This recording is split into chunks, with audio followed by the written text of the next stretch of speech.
अस्सलाम वालेकुम नाज़रीन, इस एपिसोड के आगाज में हम देखते हैं कि कबीले में नीलोफर सरदारान से कहती है बुरहान साहब ने पुराने कबीले में जिरगे की दावत दी है। शहंशाह कहता है इसका मतलब है कि फैसला करके वो वहीं से हरकत करेंगे। नीलोफर कहती है हेक्टर ने मेरी बहन डेफनी और शहजादी अस्पुरचा को भी कैद करने की कोशिश की थी, शुक्र है कि हमारे सरदार वक्त पर पहुंच गए। आउची कहता है काफिर तरह तरह की चालें चलता है लेकिन हम इनके सर कुचल देंगे इंशाल्लाह। इसी दौरान एक स्पाई आता है और नीलोफर को एक खत देता है जो अलाउद्दीन साहब ने भेजा था। खत पढ़ने के बाद नीलोफर कहती है हमारे जासूस ने हेक्टर की आने वाली फौज के रास्ते का पता लगा लिया है। बदकिस्मती से मोहब्बत के सुरमा हमारी जमीनों पर अचानक हमला करेंगे। शहंशाह कहता है अब काफिरों का खेल खुल चुका है, वो चाहते हैं कि हम इनकी फौज का मुकाबला न कर सकें, इसीलिए हमारे सीने पर जख्म लगाना चाहते हैं। नीलोफर हुक्म देती है कबीले की हर तरफ कासिद भेजे जाएं और जिनकी शक्ल या हरकत मशकूक हो इनकी तलाशी ली जाए। इन जालिमों के सर एक वार करने से पहले, एक चिंगारी भड़काने से पहले ही कुचल दिए जाएंगे। पुराने कबीले में उरान साहब और बाकी सब भी खतरे में हो सकते हैं, जल्दी से तैयारियां करें। सरदारान के जाने के साथ ही मालूम खातून वहाँ आती है। नीलोफर इनसे इजाजत लेकर सरदारान के पीछे जाती है। इधर तैमूरताश हेक्टर के ठिकाने पर पहुंचता है जहाँ हेक्टर सरोज के साथ मौजूद होता है।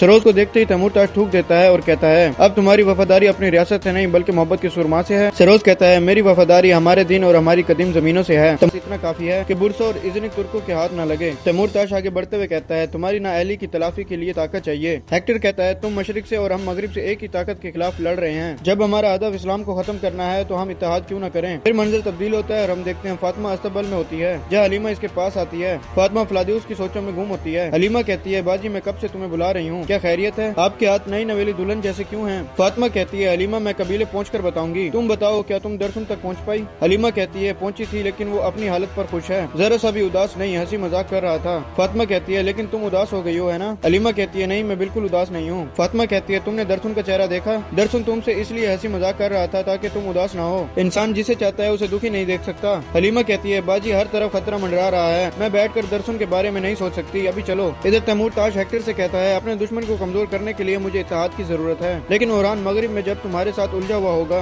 तो मेरे लिए भी अपना निजाम कायम करना आसान हो जाएगा। हेक्टर कहता है तो फिर जब तक उरान तारीख के खूनी उराक में दफन नहीं हो जाता हम मुत्तहिद हैं। तैमूरताश कहता है लेकिन एक शर्त है, तुम शहंशाह को हाथ नहीं लगाओगे, शहंशाह वक्त आने पर तुम्हारी तरह अपनी सफ बदलेगा और मैं इसे उरान की जगह पर बिठाऊंगा। हेक्टर कहता है मुआहदा तय हुआ, जो तुम्हारा वफादार कुत्ता बनेगा मैं इसे भेड़िए के हाथ नहीं लगने दूंगा। तैमूरताश पूछता है तुम्हारा हदफ क्या है। हेक्टर कहता है मैं जो पत्थर फेंकूंगा इसकी गूंज मेरे कानों में भी आएगी, तुम अपनी नजरें बुरसा के मुहासरे पर रखो। हेक्टर के इशारे पर तैमूरताश चला जाता है। एक सिपाही बोने के कान में कुछ कहता है तो बोना आगे बढ़ता है और कहता है अजीम उस्ताद हेक्टर, उरान ने शहजादी अस्पुरचा को बचा लिया है। ये सुनकर हेक्टर को बहुत गुस्सा आता है, वो खंजर मेज में गाड़ देता है और कहता है मेरा गुस्सा बढ़ता जा रहा है और ये तुम्हारे लिए बुरा साबित होगा उरान। सरोज कहता है जब वो अपने सरदार की लाशें देखेगा तब इसे सब कुछ समझ आ जाएगा। इधर काई कबीले में रात के वक्त उस्मान साहब अपने घर वालों के साथ बैठकर खाना खा रहे होते हैं और गुंजा से कहते हैं मेरी साबिर बहू, मैंने सुना है कि बहुत शुक्रों के बाद तुम हामला हो, अल्लाह तुम्हें सेहत के साथ अपने बच्चे को गोद में लेने की तौफीक अता फरमाए। सुलेमान हैरानी से कहता है बच्चा। कासिम कहता है इंशाल्लाह बेटा होगा। पास बैठी छोटी बच्ची कहती है मुझे उम्मीद है कि बेटी होगी, मैं यहाँ बिल्कुल अकेली हूँ। कासिम कहता है माँ और चच्ची चारों तरफ बच्चे ही बच्चे होंगे इंशाल्लाह, वो जल्दी बड़े हो जाएंगे वरना दादा जान आपका सर दर्द से फट जाएगा। ये सुनकर उस्मान साहब कहते हैं मेरे पोते अल्लाह मुझे वो दिन देखने नसीब करे। फातिमा कासिम किस पर गया है तुम जानती हो। फातिमा कहती है मेरे सरदार बाबा पर। बलून खातून कहती है तब फातिमा बहुत छोटी थी, फातिमा तब भी किसी बात को दिल में नहीं रखती थी, तुम अपने भाइयों को बहुत तंग करती थी फातिमा। गुंजा कहती है देखो कासिम बिल्कुल तुम पर गया है। तबीयत कुछ नासाज महसूस करते हुए उस्मान साहब कहते हैं मुझे थोड़ा आराम करना चाहिए, आप लोग खाना खाएं। ये कहते ही वो दूसरे खेमे में चले जाते हैं। इनके जाने के साथ ही दीदार कपड़ों के साथ आती है और मालूम खातून से कहती है जो कपड़े मैंने मंगवाए थे वो आ गए हैं, मैं चाहती थी कि फातिमा भी देख ले। ये सुनकर फातिमा बहुत परेशान हो जाती है और कपड़े वहाँ रख दिए जाते हैं। फातिमा मालूम खातून से कहती है माँ मेरा जवाब सुने बगैर आप जहेज की तैयारियां कर रही हैं। दीदार बुड़बुड़ाते हुए कहती है मुझे मालूम खातून ने कहा था कि तैयारियां शुरू कर दो। मालूम खातून कहती है कि मैं बस चाहती हूँ कि तैयार रहें। फातिमा कहती है मैं शादी की इजाजत नहीं देती माँ, मुझे माफ कीजिएगा दीदार खातून। ये सुनकर दीदार बहुत परेशान हो जाती है और एकदम वहाँ से चली जाती है। मालूम खातून उसे रोकने की बहुत कोशिश करती है मगर वो नहीं रुकती और मालूम खातून भी इसके पीछे चली जाती हैं। गुंजा हलीमा से कहती है मैंने गलत तो नहीं सुना हलीमा। हलीमा कहती है आपने बिल्कुल ठीक सुना है, मेरी बहन ने अभी अभी माँ की नाफरमानी की है। फातिमा कहती है बच्चों के सामने मुझसे ना उलझो। एराज कहती है फातिमा खातून तुम ऐसा कभी नहीं करोगी। फातिमा के इशारे पर एराज बच्चों को वहाँ से भगा देती है। रात के वक्त फ्लादिउस हेक्टर के सिपाहियों के साथ आगे बढ़ रहा होता है। एक सिपाही बुलंद जगह से इन्हें देखता है और भागकर यगीद के पास जाता है और कहता है मेरे हजूर वो इस तरफ आ रहे हैं। यगीद कहता है अलाउद्दीन सरदार को खबर करो, सिपाहियों का इस्तकबाल करना हमारी जिम्मेदारी है, हम इन सगोत पर हमला करने का बदला जरूर देंगे। वो सब तलवारें बेनियाम करके एक तरफ छुप जाते हैं। कुछ देर बाद फ्लादिउस वहाँ पहुँचता है तो यगीद और इसके सिपाही सामने आते हैं और हमला कर देते हैं। वहाँ लड़ाई शुरू हो जाती है। यगीद हेक्टर के सिपाहियों को काट रहा होता है। फ्लादिउस भी लड़ाई तो करता है मगर तलवार से कत्ल नहीं करता और इसका ये रवैया देख कर कई सिपाही भी ड्रामा करते हैं। यगीद आगे बढ़कर फ्लादिउस पर हमला आवर होता है। फ्लादिउस इसे बार बार पीछे धकेलता है और कहता है तुम बस इतना ही कर सकते हो सरदार के बेटे। यगीत इसकी आवाज पहचान कर कहता है फ्लादियुस। सिपाहियों के फैल जाने के बाद फ्लादियुस अपना चेहरा इसके सामने जाहिर कर देता है। यगीत कहता है कमीने बदजात, मुझे मालूम था कि हम तुम पर भरोसा नहीं कर सकते, मैं तुम्हें अपने हाथों से मारूंगा। फ्लादियुस कहता है देखो सरदार के बेटे को, जिसकी जान एक ताजिर के एहसान पर है, तुम समझते हो कि मुझे मार सकते हो? किस बात का इंतजार कर रहे हो, हमला करो। ये सुनकर यगीत इस पर हमला कर देता है और कहता है तुम अपने खून में गर्क हो जाओगे। फ्लादियुस इसे पीछे धकेलता है, हाथ खूब चलाता है मगर तलवार नहीं चलाता। यगीत के बार बार हमलों से वो गुस्से में आ जाता है मगर तलवार म्यान में डालकर कहता है तुम्हारी खुशकिस्मती है कि तुम्हारा बाप एक सरदार है, वरना तुम चरवाहे बनने के भी काबिल ना होते। यगीत कहता है मैं तुम्हें भी तुम्हारे बाप और भाई के पास भेज दूंगा। ये कहते हुए वो फिर हमला करता है तो फ्लादियुस गुस्से से इसे एक तरफ ले जाता है। दूसरी तरफ उरान पुराने काई कबीले पहुंचता है, जहाँ पूरा कबीला तबाह हाल में मिलता है। लाशें लाशें और आग ही आग होती है। सब परेशान होकर घोड़े छोड़ते हैं और आगे बढ़ते हैं। इतनी लाशों को देखकर सब गमगीन हो जाते हैं। दरकुताई कहता है इन्होंने सबको शहीद कर दिया। अब्दुर्रहमान कहता है हम जब भी पीठ मोड़ते हैं ये आकर हम पर वार कर जाते हैं। कारा खलील कहता है मेरे सरदार यकीनन ये मोहब्बत के शूरवीरों का काम है, ये हमेशा आते हैं तबाही मचाते हैं और इसी तरह भाग जाते हैं।